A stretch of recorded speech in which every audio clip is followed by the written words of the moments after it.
a beautiful day to be a Raider, draped in the silver and black. I represent the shield. I represent the swords. Oh, you know what time it is, Raider Nation. Oh yeah, you know what time it is. That's why you're here right now. That's why you've taken a little bit of time out of your evening to join me. Because you know what time it is. Oh yeah. It's time to bring them.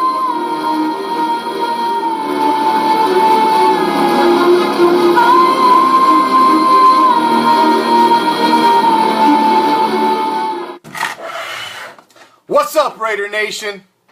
I am the commish coming to you live from Hardcore Challenge Live Studios, deep behind the enemy line. This is Raider Reaction.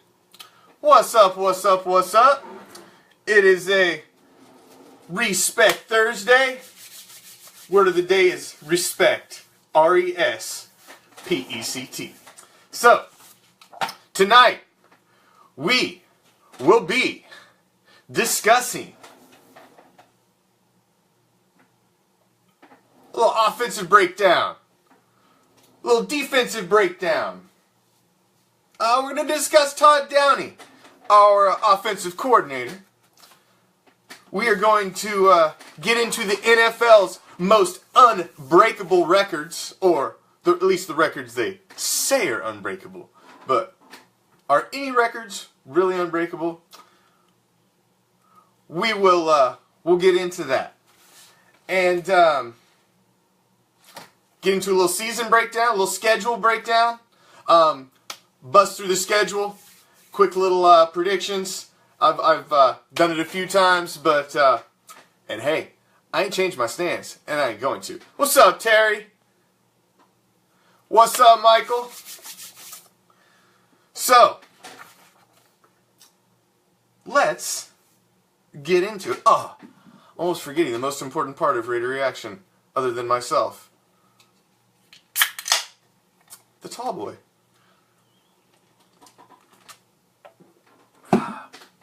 Can't get fully into it without the tall boy. Come on. You guys know what's up. You can't fully get into it without the tall boy. So,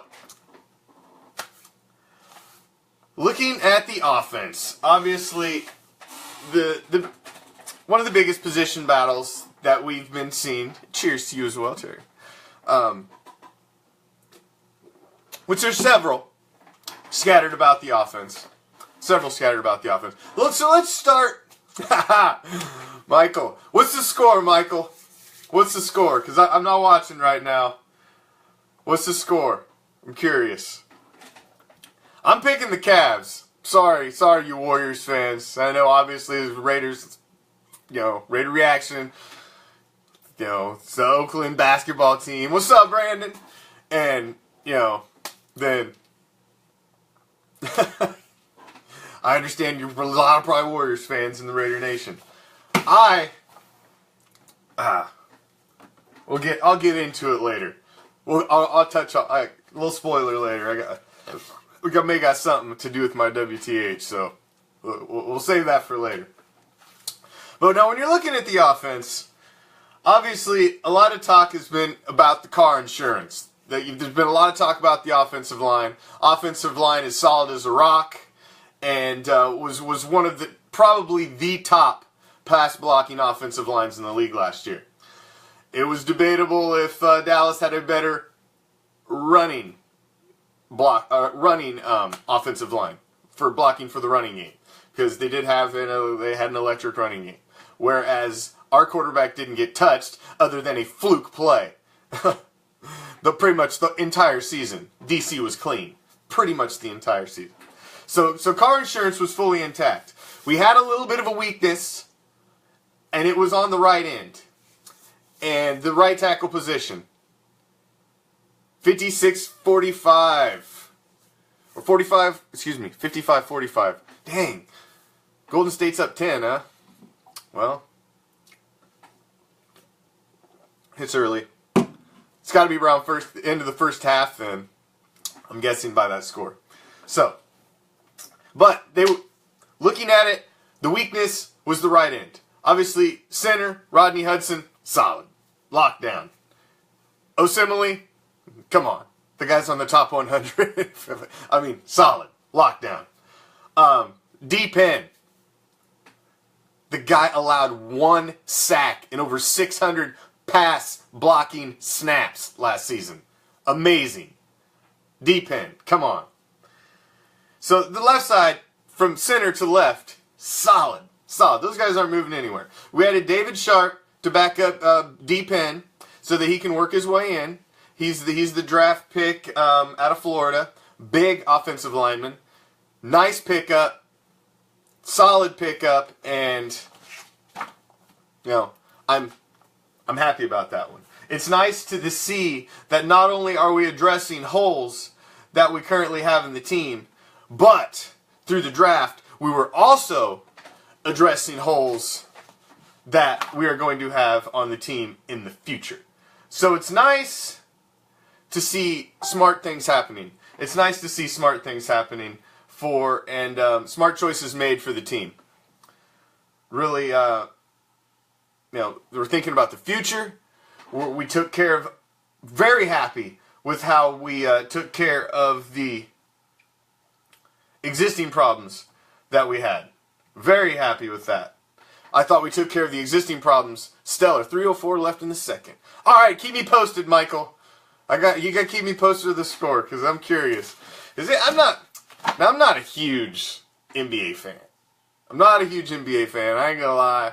The regular season is like eternity, and then the playoffs is like a whole nother season.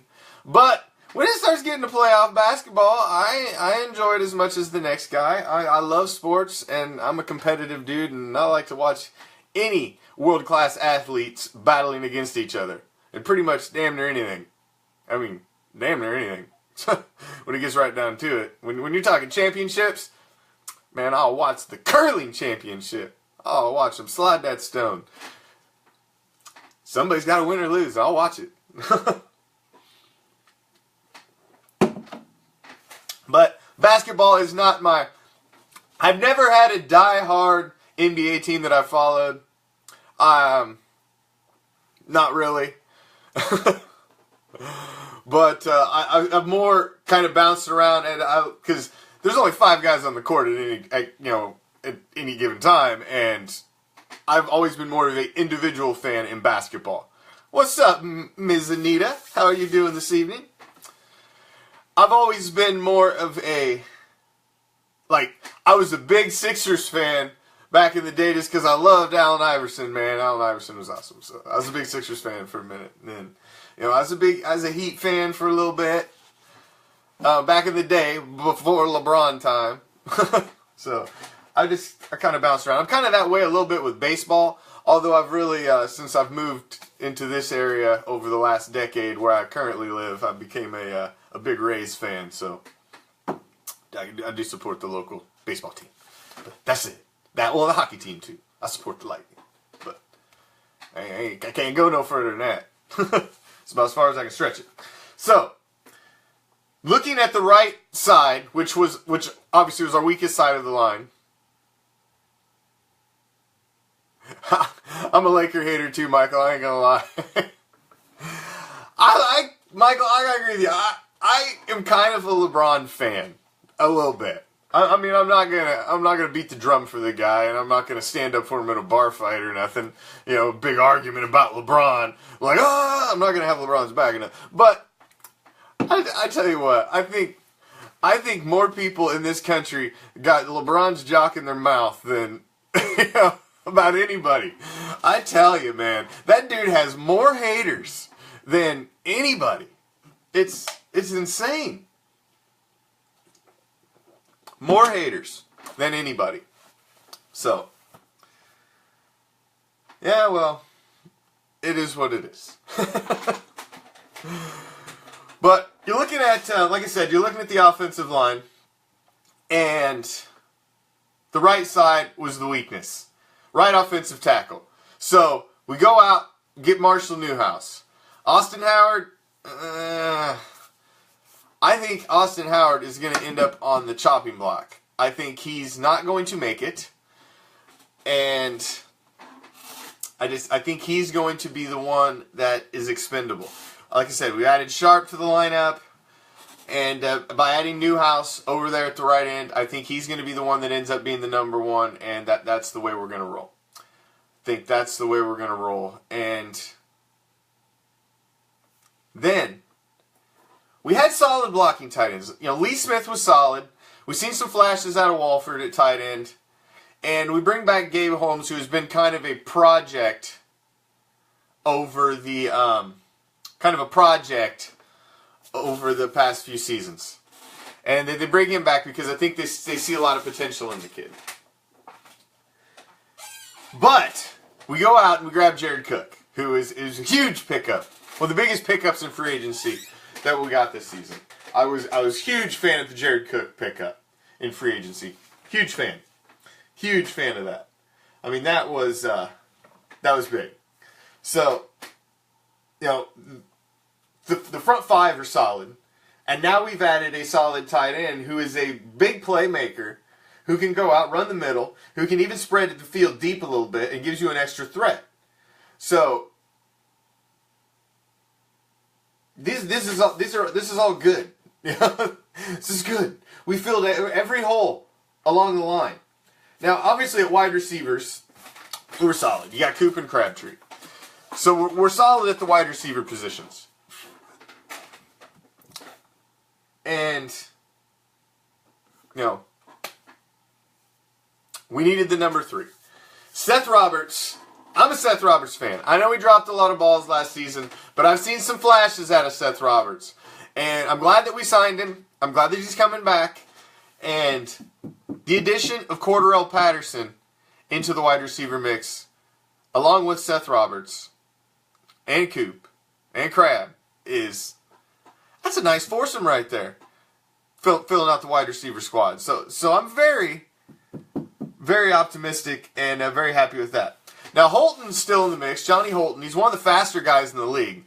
Guy's got blazing speed, and you know, where he fits in the mix, I'm not sure.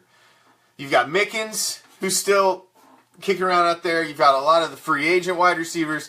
They grabbed a fairly deep crop of wide receivers, undrafted, and also in 7th round.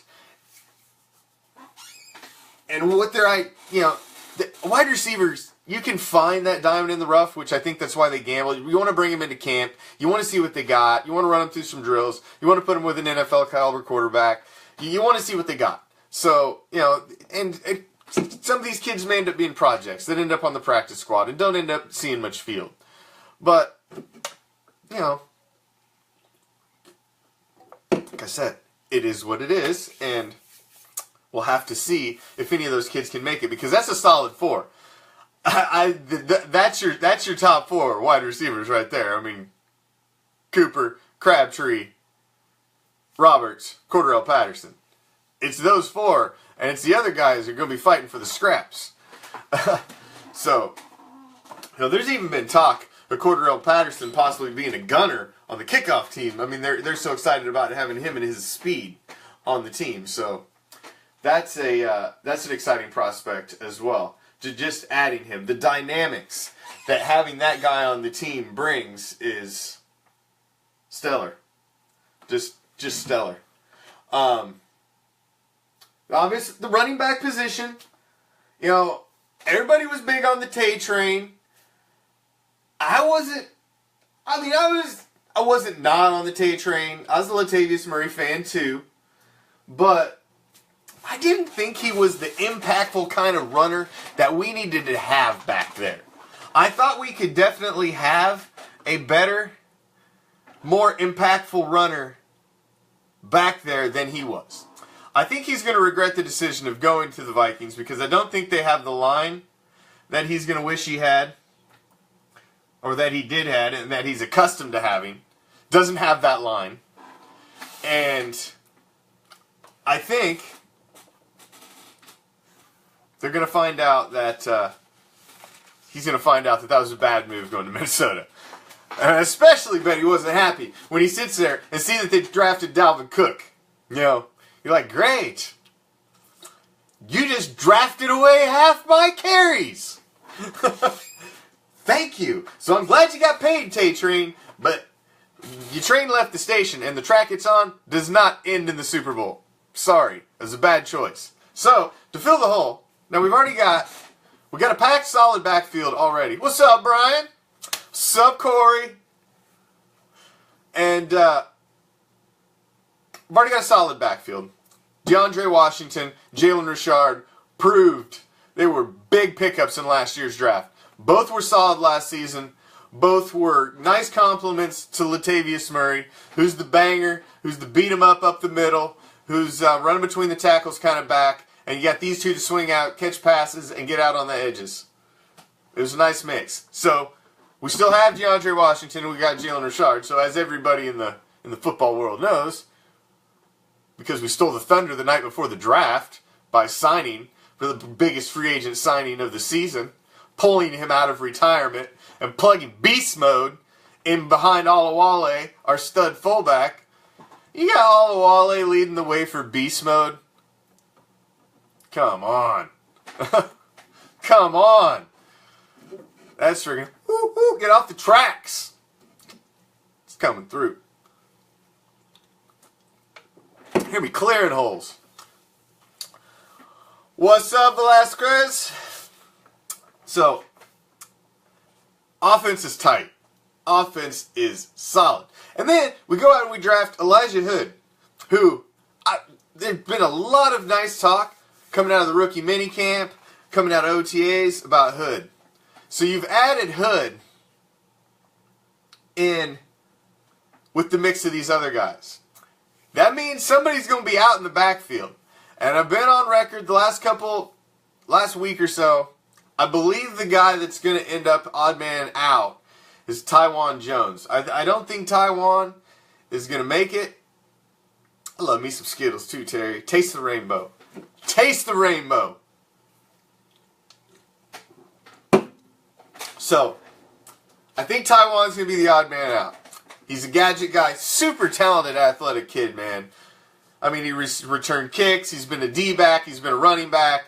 We've moved him everywhere, and he's been good everywhere, but he's not been great anywhere that he's been. So, at some point, you just got to be like, you know, we tried, bro. We tried. It just didn't work out. And now we've got these other young kids, and we got to give them a shot. So, at some point, you just become expendable, and I feel that Taiwan Jones is going to be the expendable one this season. And it's unfortunate. I'm a fan of Taiwan. I think he's a talented ball player. But, like I said, sometimes it just doesn't work out.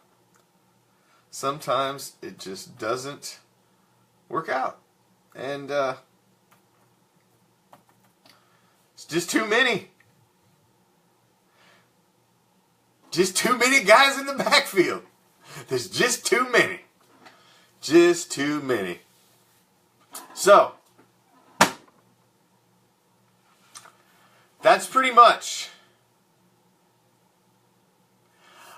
There's a good possibility, Michael. I can't say argue with you there. He would love his speed.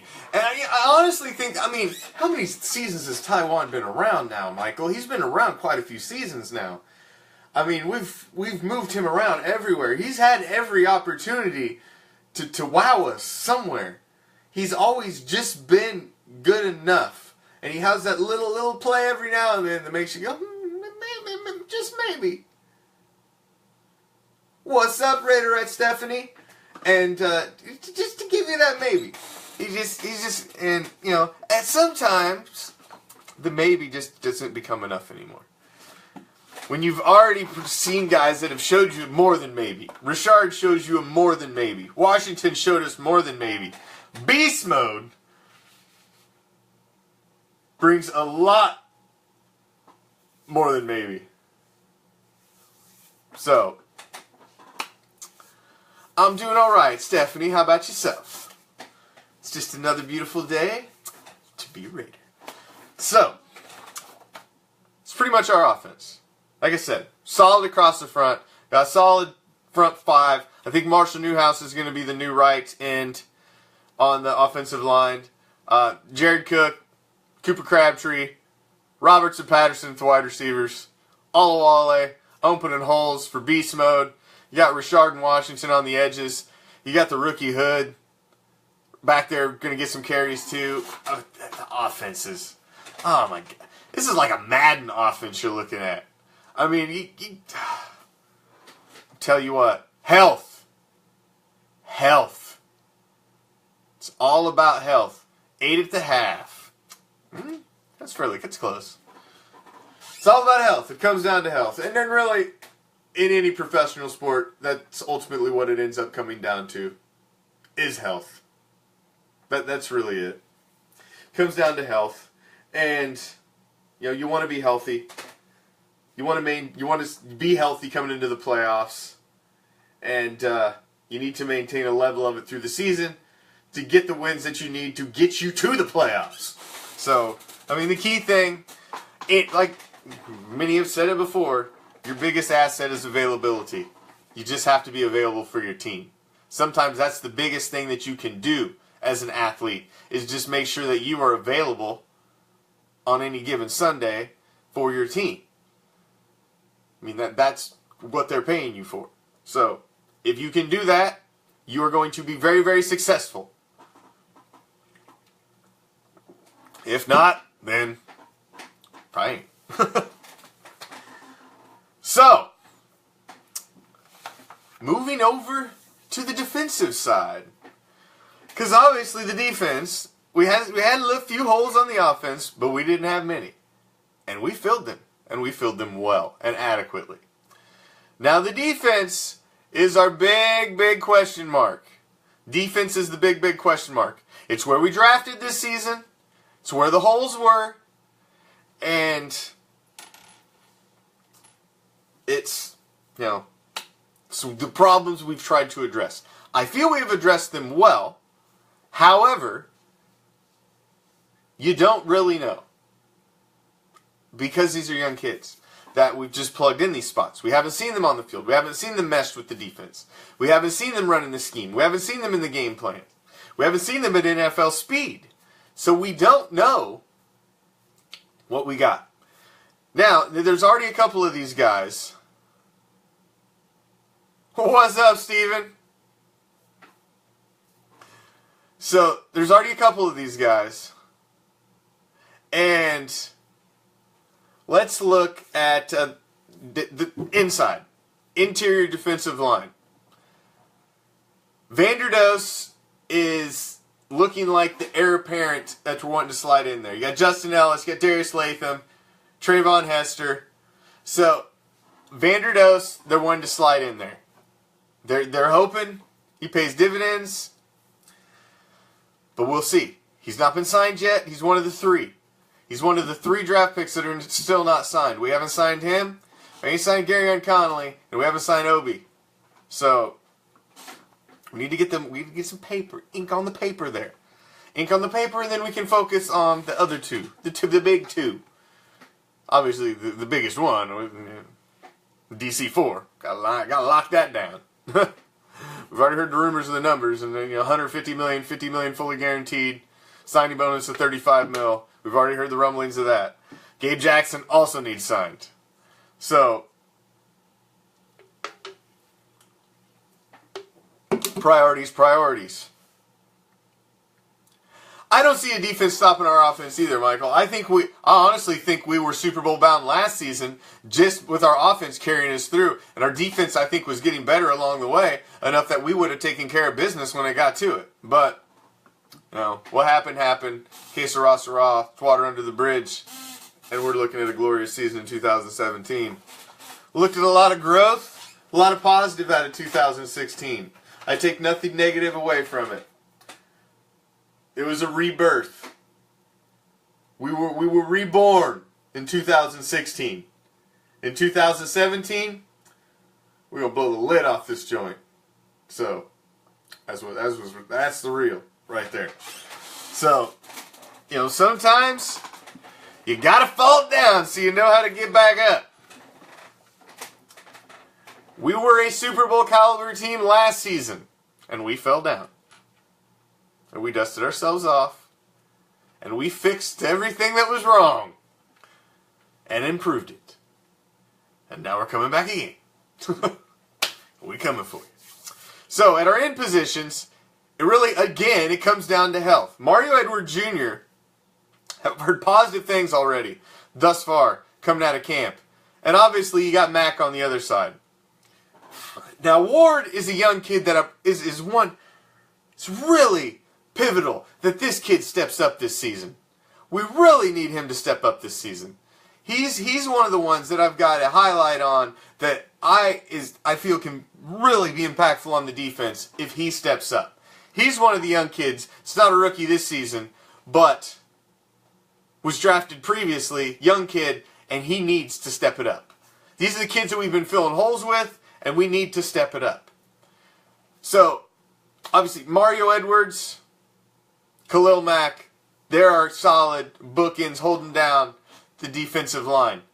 Now, the linebacker position, we're okay. Bruce Irvin, and then we go out. You got Bruce Irvin, and then you got Calhoun, who's a young guy back there too. Another young guy that needs to step it up this season. Him and Ward, I got bullseyes on for this season. There's two guys who really need to step it up on defense. They got a season under him now, and they need to step it up this season. Both of those guys. So I've got bullseyes, highlights on those two.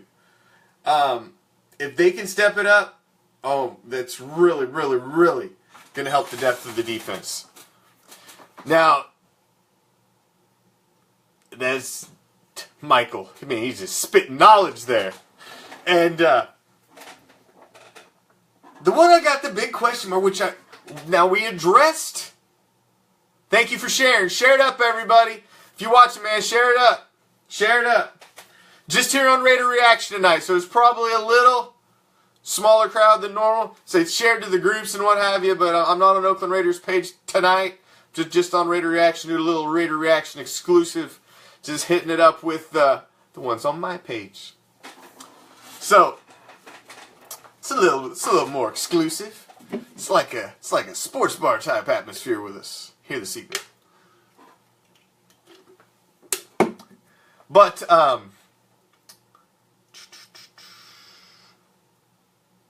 Jelani Jenkins. Now, I'm happy that we went out in free agency and addressed a problem. But I have concerns about this guy. He's basically not been healthy for 2 seasons. He does not have great stats when he was healthy. Now, supposedly, when healthy and everything's clicking for him, he's a hell of a linebacker.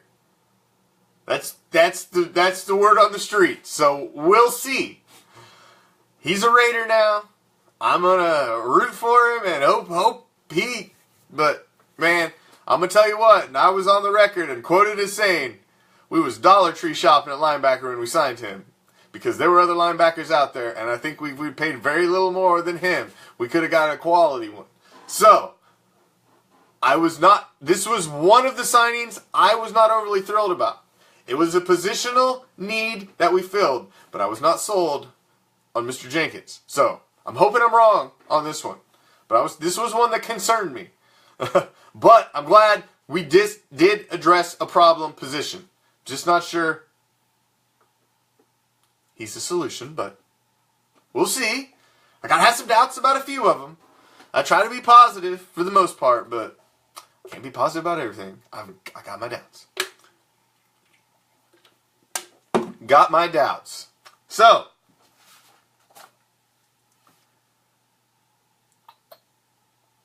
middle linebacker. Probably one of our biggest weaknesses overall as a team. Perry Riley Jr.'s gone. May come back. Bruce Irvin's been kind of championing a comeback for him. So he may come back. Never know.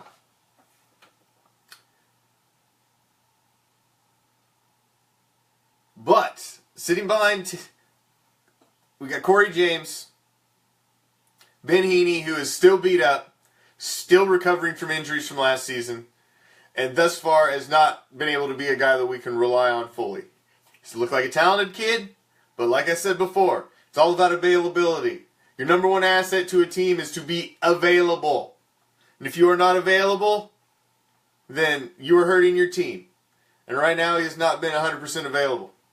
So we did, 4th round grab Marquell Lee to a young stud linebacker to help fill our linebacker needs.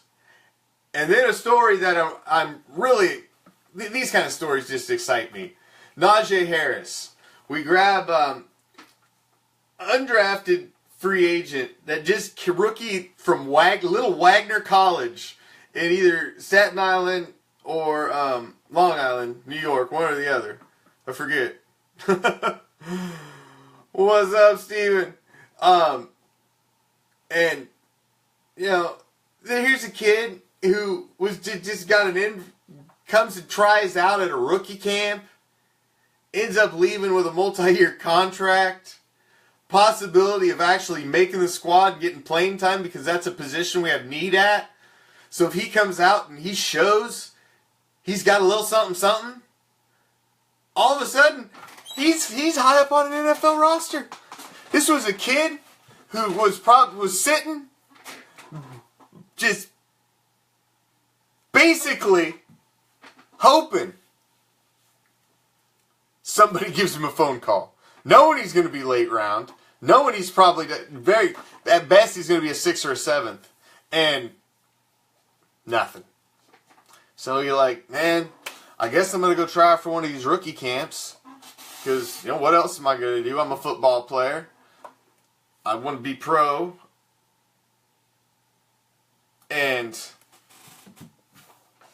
you know, it's his last chance. Comes into rookie camp and just balls out. That's the kind of kid I want on my team right there. It's a kid that come out there, back completely against the wall, knows his last shot, goes in and not only gets a job, gets a multi-year deal. So, maybe we'll be alright at middle linebacker. We're trying. I can't say we're not trying. I mean, obviously we can't go out. You can't pay the big money and sign the greatest free agent at every position. You can't do that when you're you're going to spend $150 million possibly on your quarterback. You can't do that. We have a salary cap in the NFL. You know, we ain't the freaking Yankees. You can't just go out and buy every big gun that's on the market. You know, it's just not the way it works in the NFL. It's just not the way it works. So, you know, it is what it is. It is what it is. But I think we're looking better at the linebacker position. We've addressed the needs, and we just have to see. We just have to see how it shakes out. Just have to see. Now, obviously, Raiders front office thought the biggest thing that we needed to address in the offseason was get us a cornerback. Corner. Get us a cornerback. What's up, Raider Natalie? Get us a corner. Doing a little intimate show tonight, in case you guys had noticed. Just doing a little more intimate show, just on my Raider Reaction page tonight. Just thought I would shake it up a little bit. Show a little more love to the ones that are on my page who've liked it up here on Raider Reaction. I appreciate all the love I'm getting over on Oakland Raiders football page as well, and throughout all the nation. Love coming on here and talking Silver Black with you guys Monday through Friday, 7 Pacific, 10 Eastern, every single weeknight. Thank you for sharing, Raider Natalie. Share it up, guys, man. If you're sitting there, share it up. Like I said, this is a much tighter knit group tonight. Much tighter knit group. But that can be good as well. So, corner, obviously, we thought corner was the biggest position we needed to address, because obviously we addressed it first. So, Garyon Conley, he's been taking a lot of reps with the second team. Still might be Smith and Emerson, but he's going to be knocking on the door to possibly, I think, take Smith's spot. I think Emerson's going to be solid, but Smith is questionable. So, we'll see. We'll see on that. But Conley's definitely going to be in the mix. So you got Conley, Smith, and Emerson at your corners.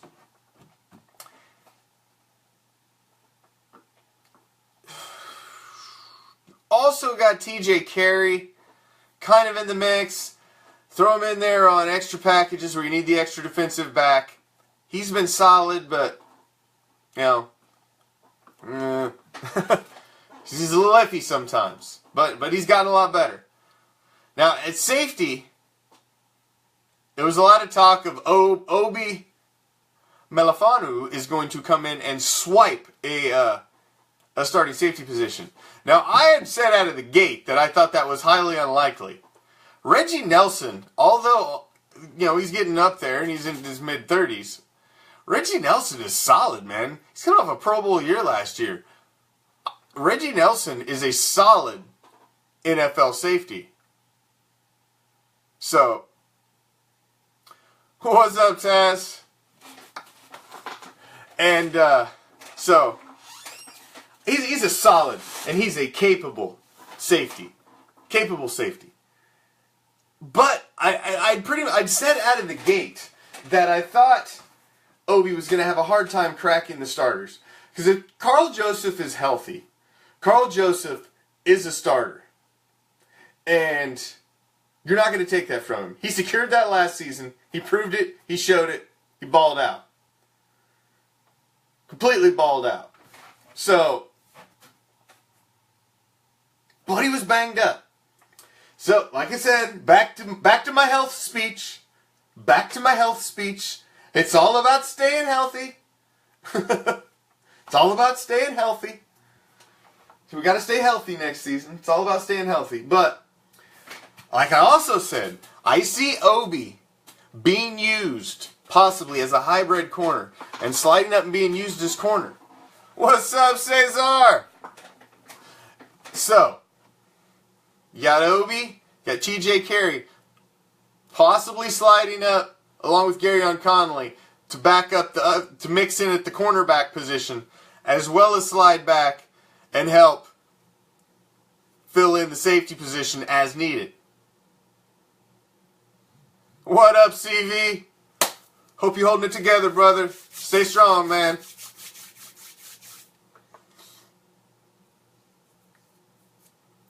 And, you know, that's a solid unit. Thank you, Raider Natalie. That's a solid unit. A solid unit. You know, I mean, look at that. That's a solid defensive back unit. And I think we've addressed all the holes. We've addressed all the holes. And we've addressed all the holes. Like I said, it's all about how the young kids respond that we've filled these holes with. It comes down to that, and of course, the magical health. Health. No problem, man. Keep up the fight, brother. Health. I can't either, Natalie. I can't either. It's June. It's June 1st today. We're getting closer. I just got to make it through June and July. And then it's football. And then it's football. Almost there. Almost there. May's gone. We got rid of May. It's June and July. That's it. 2 months. 2 months. Then we stop. So, like I said, as a whole, man, I think we really addressed the holes on the defense. I mean, we clearly addressed the holes on the offense. and locked and loaded it across the board. But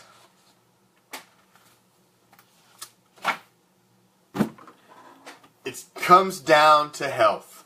What killed us last season? One fluke play. That's winning an NFL championship and raising a Super Bowl trophy is not only coming out with a stocked roster in week 1. It's having the attrition to make it through the marathon that is an NFL season. And that ain't easy. That ain't easy. So it comes down to health.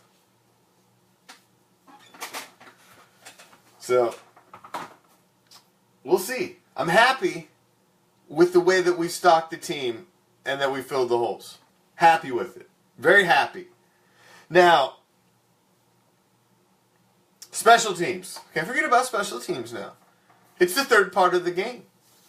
Punter. Obviously, I love our punter. Marquette King. Talented.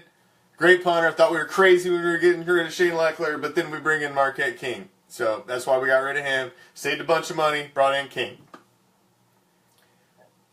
But now King's so good, he's going to have to start getting paid too. He's not getting paid too bad right now. But the only bug I got about Marquette King is, man, stay the hell off of Twitter. You talk too much. I shouldn't be hearing this much out of our punter. I shouldn't be hearing this much out of our punter. Just shouldn't. But talented fellow, but man, stay off the Twitter. Come on. And then the kicker. Now there was a little bit of talk there. There was a little bit of talk about Seabass maybe being on the block. But that kind of disappeared. Now I can see what they were thinking if they were going along that train of thought. Because cutting Seabass and going with Treviso would free up a lot of money. Not a lot of money, but it could free up 2 to 3 mil in the salary cap. It's not a lot, but a little bit. So, I do understand. So,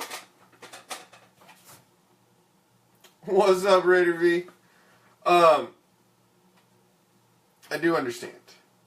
But I don't think it's going to happen. I think Seabass comes into this season. Seabass needs to be on the team. This is going to be a Dream Raiders season, and we need Seabass to be a part of it. So, I know there were the rumors. I even talked about him on my show for several nights because it kept gaining fire and momentum, but it didn't go nowhere. So, it didn't go nowhere.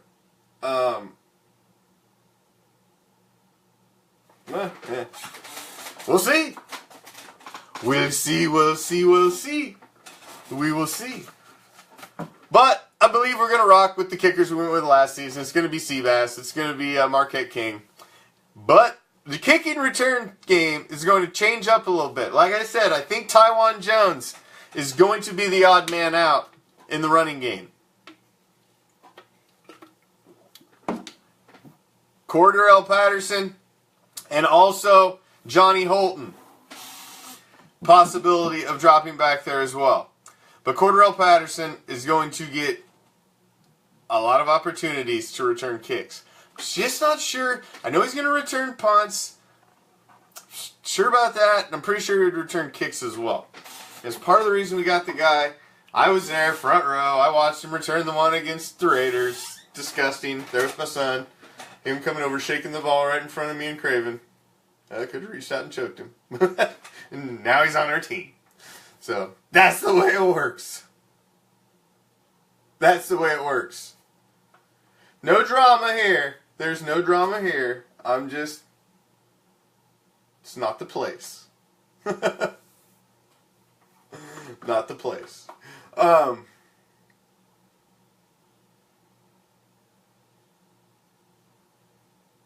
It's an intimate setting tonight.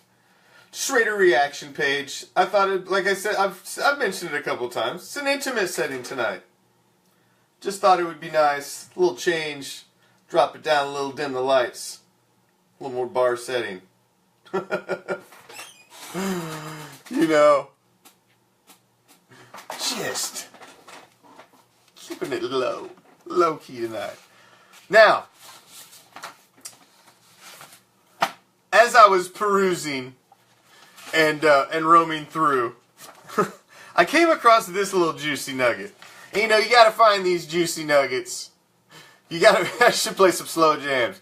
Drop it down. Let's turn the lights down. I'm talking about Barry White voice. Because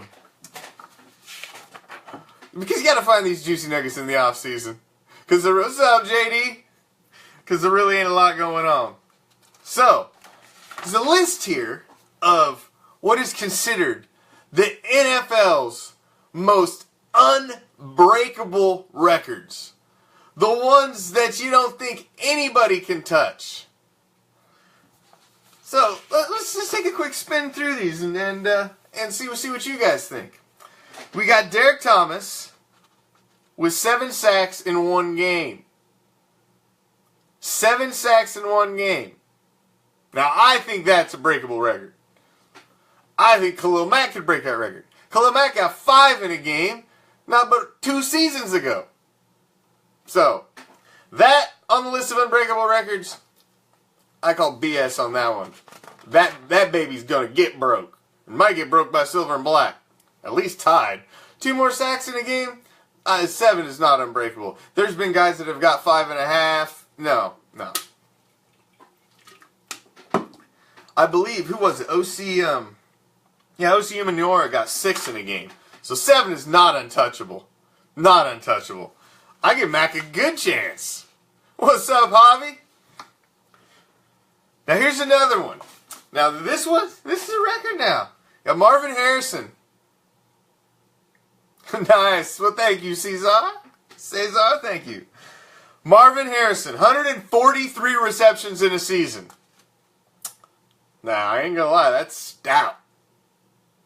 That's stout right there. Unbreakable?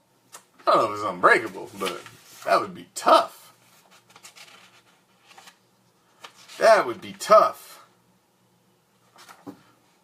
So, but the first 2 on their unbreakable list, 7 sacks in a game, Derek Brooks. Tampa Bay Bucks, 26 straight losses from 1976 to 1977. That may be an unbreakable record. Because, man, that's some epic suck right there. 26 straight losses. That's one that might hang around there for a minute. That might be an unbreakable record. Because, man, it's hard to suck that bad. I mean, the Browns have been sucking for decades, and they ain't even sucked that bad. So, I mean, I don't know. Now, another unbreakable record held by a member of the Silver and Black. It's George Blanda. Ain't nobody gonna break 26 NFL seasons. Nobody. Nobody. Ain't nobody breaking that record.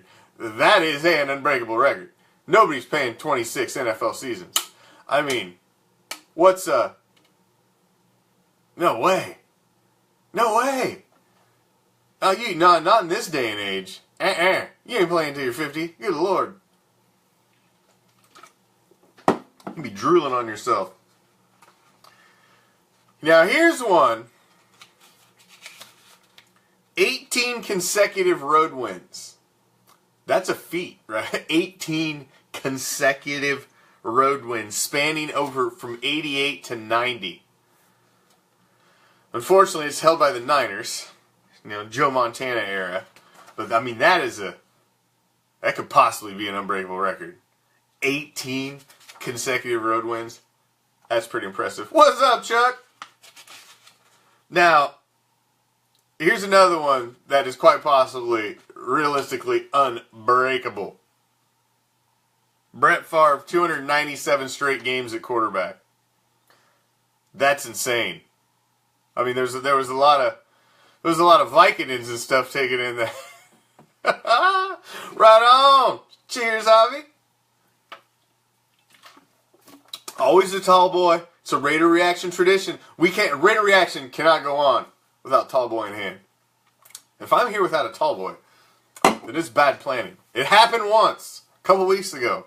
Only because I popped on Sunday night. I had not been to the store yet. I got caught without a tall boy. But typically does not happen. Here's another one. 81 career interceptions. 81 career interceptions. Paul Krause, Minnesota Vikings. Man, that could quite possibly be an unbreakable record. That could quite possibly be an unbreakable record. Now here's another crazy record too. And I don't know if I would call this unbreakable, because I can see some guy in Corcoran have some crazy ass game and possibly challenging this.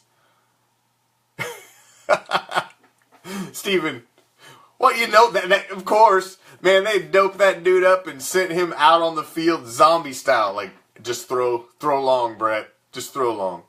But he was out there. He was out there. Now here's, like I said, this is one that's crazy. This is like some Madden here. 336 receiving yards in one game. Willie Flipper Anderson for the Rams. Los Angeles Rams at that point. But 336 yards in one game. That's craziness. And that might be an unbreakable record. Although, I could see somebody having one of them crazy ass games and pulling that off. Now here's one that they've been talking about unbreakable for a while. Eric Dickerson's 2,105 yard season. Man, it's looking like Golden State's gonna take game one, maybe. Looks like Golden State might take game one, but we'll see. We'll see. You know what? Let's get right into it. My WTH. My WTH. Because since the NBA Finals are starting tonight, and I'm sure obviously a lot of you are watching, between the Golden State Warriors and the Cleveland Cavaliers. Third straight. Warriors won. Then they blew a 3-1. And here we go again. The rub match. I would have liked to see it happen without the addition that was added to Golden State in the offseason, because I honestly think that was a gutless move. Sports are supposed to be about competition.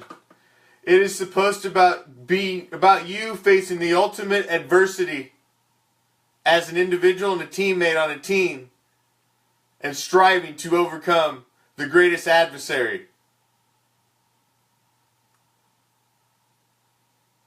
Not try to overcome your adversary and be like, man, y'all too good, I can't beat you. Can I play with you? I cannot respect that. I have a hard time with that. Like I said earlier, I am not a diehard NBA fan at all. I've always been a player fan. I was a big Allen Iverson fan. I was a huge Jordan fan. And I liked Reggie Miller. I've always been more of an individual fan, and I've rooted for teams based on the individuals on their team. So I'm not a diehard NBA fan. So I'm not going to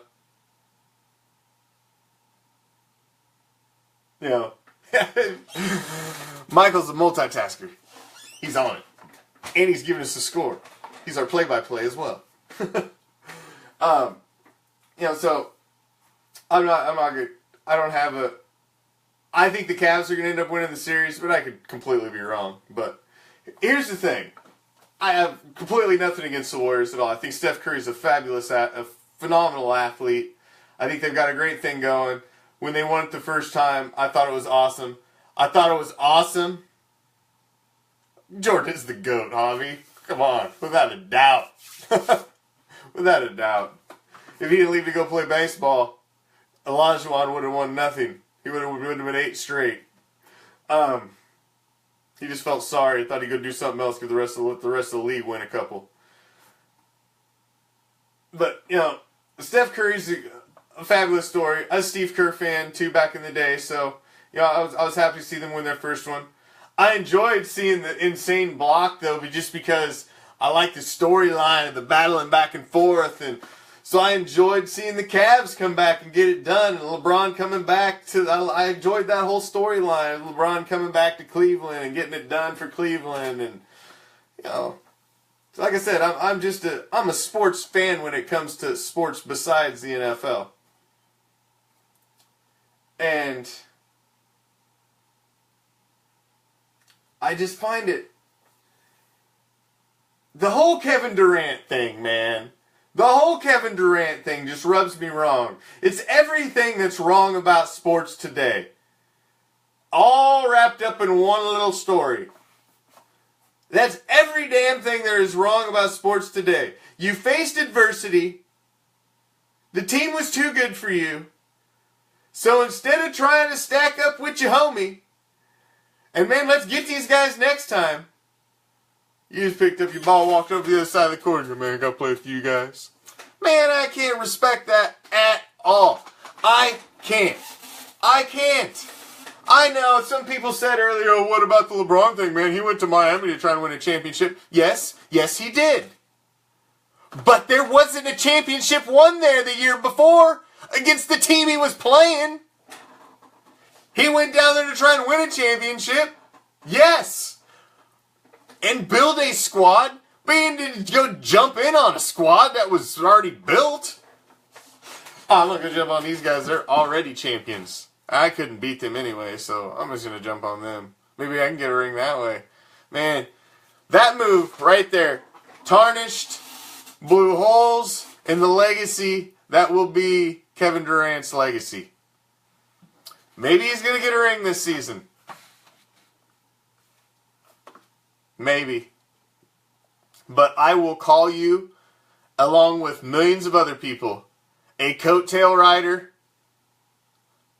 And you were carried by Steph Curry and the rest of the squad. Because they've already proved they can get it done without you, KD. They already proved they were better than you and could go through you to win a championship. You already proved, along with Russell Westbrook, who's one of the greatest players in the league today, that you couldn't get it done. So you picked up your ball and you went to the other end of the court. Can I play with you guys? I want to win. Come on, KD.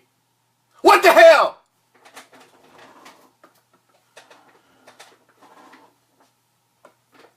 What the hell? I just can't cheer. I can't root for the Warriors this season because I don't want to see KD get a ring. KD reminds me of Randy Moss.